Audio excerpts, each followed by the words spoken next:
pour l'été, pour nous changer du gazpacho à la tomate, au concombre, qu'on adore. Et d'ailleurs, je vous en donnerai une recette parce que moi aussi j'adore ça. Donc il faut pas oublier que voilà, les légumes crus, ben, c'est super bon en plus pour la santé. Là, c'est un petit velouté de courgettes froid au fromage de chèvre et petits croûtons frits. Et ben, il n'y a plus qu'à, je vous montre comment on fait tout ça. Et ben voilà, on va faire une soupe à la courgette, une soupe froide. Ça va changer un petit peu des soupes.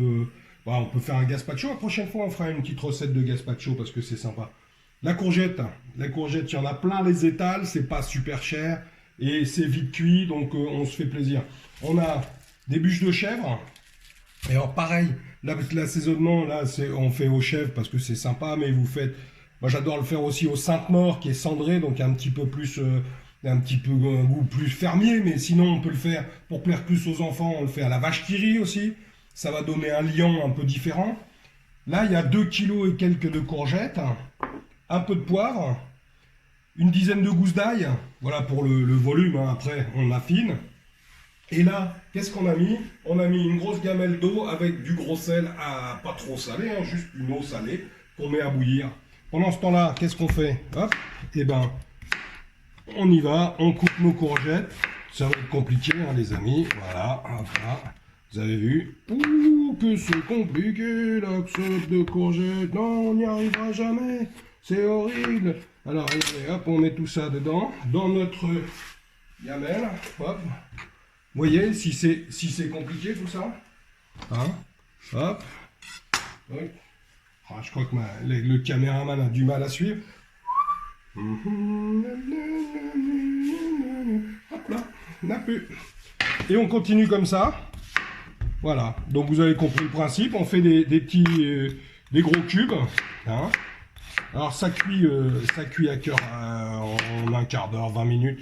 Vous verrez. Enfin, de toute façon, on se retrouve dès que c'est cuit. Je vous montrerai à peu près mon petit truc pour voir quand c'est cuit. Allez, on se retrouve dès que c'est cuit. Voilà, ça fait une demi-heure. Vous allez voir. Vous passez votre lame de couteau sur les courgettes. Vous allez voir, c'est tout mou, c'est tout tendre. Ça veut dire que c'est bien cuit. Là, on va récupérer un gros mug de ce liquide. Ça nous permettra d'affiner un peu la consistance pour être sûr que ça soit ni trop liquide ni trop. Là on va les passer à la passoire. Ce qu'il faut, c'est bien penser que si je les ai pas égouttés, c'est parce que c'est des produits bio qui viennent d'un jardin. Donc voilà, sinon vous les lavez très bien ou vous les épluchez. Mais voilà, c'est mieux de prendre bio parce que toutes les bonnes choses sont dans la peau. Allez, on revient dès que c'est égoutté. Alors, eh ben, elles sont égouttées, ces courgettes. Elles sont gorgées de flotte, hein. C'est pour ça que j'ai juste gardé un petit mug. Là, ce qu'on va faire, c'est qu'on va jeter. Donc, j'ai coupé le chèvre. Il y en a à peu près. Il y en a pas à peu près. Il y en a 500 grammes hein, pour les 2 kilos, 2 kilos et quelques de courgettes. On va le laisser se ramollir un peu. Et pendant ce temps-là, ce qu'on va faire, c'est on va se faire des petits croûtons.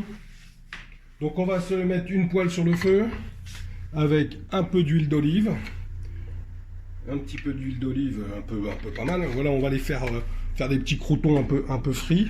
Voilà, on allume le gaz. 2 petites tranches de pain. Voilà. Tac. On coupe ça comme ça. Hop. Voilà, vous voyez, simple. Après, ce que vous pouvez faire, hein, c'est soit même les laisser entiers, les griller comme ça et frotter une petite gousse d'ail si vous avez envie que ça soit un petit peu plus olé olé. Sinon, voilà, on fait comme ça. On va mettre ça tranquillement dans l'huile. Voilà. Et on va laisser fristouiller ça à feu assez vif. Alors, il faudra les surveiller hein, pendant le truc. Et pendant ce temps-là, on va commencer à faire à préparer notre soupe.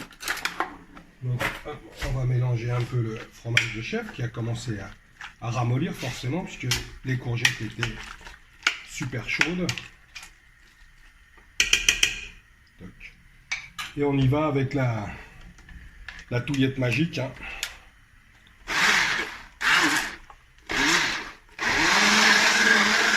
Bon, ça, vous avez compris le principe. Hein. Donc on touille, on touille, on touille. Voilà, hop. Là, les croûtons, on vérifie. Alors, on les fait sauter bien comme ça dans leur huile, c'est sympa. Ils vont prendre une jolie petite couleur, jolie couleur dorée, hein, la couleur de l'été, hein, soyons fous. Hein, c'est bien la couleur de l'été, regardez-moi ça. C'est pas joli, c'est un joli petit crouton qui prend ça. Voilà, il prend le soleil comme ça. Hein, ça va être juste royal. Alors ce qu'on peut faire aussi, c'est parsemer un peu de thym, frais ou sec. Hein. Enfin voilà, on se donne comme limite le bonheur qu'on va prendre à le manger, quoi. Hein, voilà, hop, on va pouvoir les baisser un peu, les croûtons. Et pendant ce temps-là, on va continuer. Hein, on continue à passer la soupe. Allez, on y va, on y va. Voilà, en cours de truc, voilà, moi je la trouve encore un peu épaisse. Hein. Donc ce qu'on va faire, c'est que on avait gardé un peu d'eau de cuisson, donc hop, on y met la moitié du mug. Pareil, on assaisonne. Moi j'assaisonne juste parce qu'il y avait de l'ail déjà. Le sel, on avait fait de l'eau salée. L'eau était salée, donc ça sert à rien. Puis le fromage de chèvre aussi, qui est un peu salé. Donc ce qu'on fait, c'est, voilà, on assaisonne à son goût. Après, encore une fois, c'est pareil. Hein. Si on a envie de mettre un peu de coriandre, un peu même un peu d'estragon, des choses, voilà, on se fait, encore une fois, on se fait plaisir. Voilà, allez, on retourne à la moulinette.